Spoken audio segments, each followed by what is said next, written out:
Hello student, BSc first year botany में हम development of sporangia, हमारा टॉपिक मार्सिलिया चल रहा था। मार्सिलिया में अभी तक मैंने आपको स्पोरोकार्प की स्ट्रक्चर एंड राइजॉइड, रूट और रेचिस वगैरह की स्ट्रक्चर्स बताई थी, लेकिन अब हमने अपना रिप्रोडक्शन स्टार्ट कर दिया। रिप्रोडक्शन में सबसे पहले जो रिप्रोडक्टिव ऑर्गन्स होता है जैसे स्पोरेंजिया, तो स्पोरेंजिया का डेवलपमेंट कैसे होता है, तो आज मैं आपको सिर्फ डेवलपमेंट ऑफ स्पोरेंजिया बताऊंगी कि डेवलपमेंट किस तरीके से स्पोरेंजिया का होता है।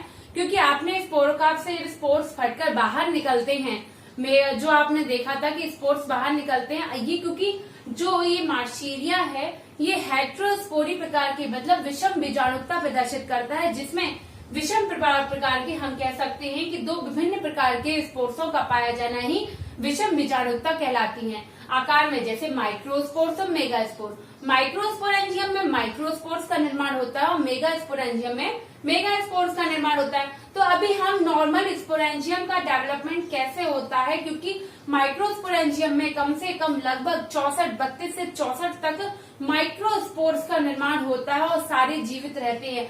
लेकिन जो मेगास्पोरेंजियम में मेगास्पोर बनते संख्या में बनते बहुत अधिक है, लेकिन सिर्फ एक ही मेगास्पोर जीवित रहता है, एक्टिव रहता है और सारे मेगास्पोर डिजेनरेट हो जाते हैं, नष्ट हो जाते हैं। इसी प्रकार से कैसे डेवलपमेंट हो रहा है स्पोरेंजियम का, तो हम स्टार्ट करते हैं कि सबसे पहले जब स्पोर्स होता है वह अंकुरित होकर ये भित्तियों का निर्माण करता है और इसमें दो भित्तियां निर्माण में समय पाई जाती है, एक होती है टैपिटम और एक होती है जैकेट। तो जैकेटेड लेयर होती है, ये जैकेट आप देख सकते हैं। जैकेट लेयर कैसी होती है, ये सिंगल लेयर्ड होती है, लेकिन जो आगे जाके विभाजन के फलस्वरूप 1 से 2 4 तो हम कह सकते हैं 2 स्तरीय। आप देख सकते हैं 2 स्तरीय टैपिटम की भित्ति पाई जाती है।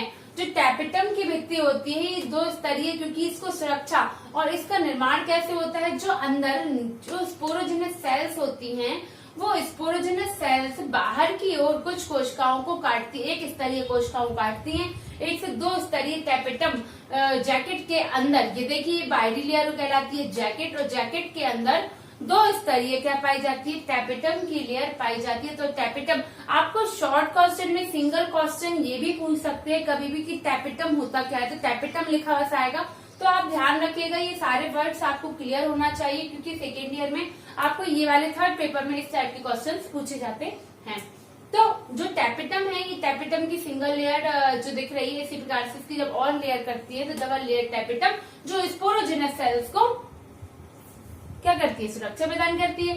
जो स्पोरोजेनस सेल्स है ये 2n नंबर है और जब ये मेयोसिस करके विभाजन होता जाता है तो स्पोर्स का निर्माण करती है। ठीक है, हम बात कर बीच में हमारा टॉपिक यहाँ से यहाँ आ गए हम, तो हम बता रहे थे कि जो जैकेट से आर्चीस्पोरियल सेल्स, क्योंकि यहाँ पर 2 मेगा जो एक फंक्शनल मेगा स्पोरेंजिया बनता है और 2 एक मेगा स्पोरेंजिया के दोनों पार्श्व दिशाओं की ओर क्या बनते हैं, दोनों पार्श्व दिशाओं की ओर माइक्रोस्पोरेंजिया का निर्माण होता है। तो हम कह सकते हैं 2 माइक्रोस्पोरेंजिया और एक क्या होता है, मेगा स्पोरेंजिया।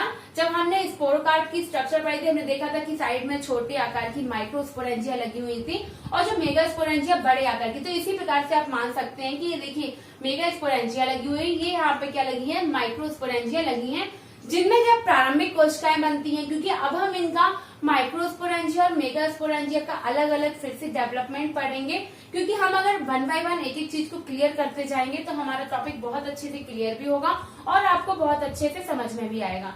ठीक है, तो यहाँ पे जब विभाजन होता है तो यहाँ का डेवलपमेंट हम बाद में पढ़ेंगे। ये मेगास्पोरेंजिया बड़ी आकार में बड़ी है और इनमें विभाजन से उन्होंने शॉर्ट में आपको बताया कि टैपिटम लेयर, जैकेट लेयर है ना, ये इनकी क्या होता है, प्रारंभिक कोशिकाएं हमेशा आर्ची स्पोरियल सेल और आर्ची हम या कह सकते हैं इनिशियल सेल भी कहते हैं, एंथीडियन इनिशियल या आर्चिगोनियन इनिशियल के नाम से हम स्टार्ट करते हैं। इसी प्रकार से इनसे जो प्रारंभिक और प्रोथीरियल सेल्स और एपिकल सेल्स बनती हैं। ये देखिए एपिकल सेल बता रहे हैं, प्राइमरी स्पोरोजेनस सेल्स मध्य की ओर बनने लगती हैं। ये देख रहे हैं प्राइमरी स्पोरोजेनस सेल, क्योंकि स्पोरोजेनस सेल क्या बनाती है, स्पोरोजेनस सेल आगे जाके स्पोर्स का निर्माण करेगी। अगर मेगा स्पोरेंजियम के अंदर है तो मेगा स्पोर का निर्माण करेगी और यही विभाजन आपकी माइक्रोस्पोरेंजियम के अंदर चल रहा है तो वह माइक्रोस्पोर्स का निर्माण करती है। ठीक है, मैंने आपको बताया कि संख्या में कितने माइक्रोस्पोर, तो इनकी आकृति कैसी होती है, माइक्रोस्पोर 30 से 40 हम कह सकते हैं 40 तक के म्यू इसका साइज होता है। और ये कैसे होते हैं, बाइफ्लैजिलेटेड। हम नॉर्मल जो ये होते हैं माइक्रोस्पोर्स, ये 32 से 64 की संख्या में होते हैं और सारे एक्टिव रहेंगे। लेकिन जो मेगास्पोर बनते हैं वो नॉन एक्टिव और कहीं अधिक डिजेनरेट हो जाते हैं, सिर्फ एक ही फंक्शनल एक्टिव मेगास्पोर बचता है। ठीक है, ये स्पोरोजेनस सेल, ये टैपेटम की लेयर हमने आपको बता दिया है कि अंदर की ओर से ये बाहर की ओर एक भित्ति को काटती हुई स्तर बनाती है, जो इसको स्पोरोजेनस सेल, माइक्रोस्पोर या मेगास्पोर को सुरक्षा प्रदान करती है। जैकेट आवरण तो 2 आवरण चढ़ेगा इस पर, और ये दोनों इनको सुरक्षा एवं आवरण प्रदान करते हैं। ठीक है, और इसी प्रकार से मेगास्पोरेंजियम में मेगास्पोर्स तथा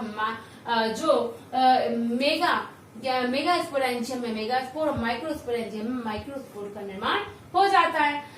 ठीक है, तो यही स्ट्रक्चर हमें आपको बतानी थी। इसी प्रकार से जो डेवलपमेंट होता है वह सभी प्रकार में चलता रहता है, लेकिन हर प्लांट्स में जो टेरिडोफिटिक प्लांट होता है तो इस प्रकार के प्रोडक्शन को हम क्या कहते हैं, डेवलपमेंट की अवस्था को लेप्टोस्पोरेंजिएट टाइप, लेप्टोस्पोरेंजिएट प्रकार का डेवलपमेंट कहते हैं। और जिसमें क्योंकि हमने आपको बताया हेट्रोस्पोरस प्रकार की टेरिडोफाइटिक प्लांट है ये, जिसमें विषम प्रकार की बीजाणु का अवस्था पाई जाती है। माइक्रो और मेगास्पोरेंजियम के कारण इसमें विभाजन विभिन्न प्रकार का हो जाता है। और जब माइक्रोस्पोरेंजियम मेगास्पोरेंजियम भिन्न भिन्न प्रकार की बन जाते हैं, तब क्या होता है, माइक्रोस्पोरेंजियम से, माइक्रोस्पोर से हम क्या बनते हैं, एंथीडियम का निर्माण होना होता है ना, एंथीडियम। और जब मेगास्पोर होता है, जब वह जर्मिनेट होगा, वो क्या करेगा, ये आर्चिगोनियम। तो इस प्रकार से अब उन दोनों का फ्यूजन होगा, फ्यूजन से ही आगे जाकर फर्टिलाइजेशन निषेचन के बाद जाइगोट की अवस्था आएगी। ठीक है, तो हम एक एक करके इन चीजों को पढ़ेंगे, लेकिन हमारा मेन बात ये समझना था कि किस प्रकार से, क्योंकि अभी तक हमने नॉर्मली स्पोरोकार्प की स्ट्रक्चर में मेगास्पोर माइक्रोस्पोर पढ़ा था, लेकिन आपको अगर से डेवलपमेंट ऑफ स्पोरेंजिया पूछा जाए, वो भी मार्शीलिया का, तो आप ये वाला डायग्राम बताकर कि दोनों ओर माइक्रोस्पोरेंजियम और एक सेंटर में एक मेगास्पोरेंजियम लगी रहती है। ठीक है, दोनों पार्ट्स में माइक्रोस्पोरेंजियम लगी रहती है। तो इस चीज को आप क्लियर कर लीजिए, टैपेटम है, स्पोरोजेनस सेल्स हैं, ये आपका क्लियर होना बहुत जरूरी है। ठीक है स्टूडेंट, थैंक यू।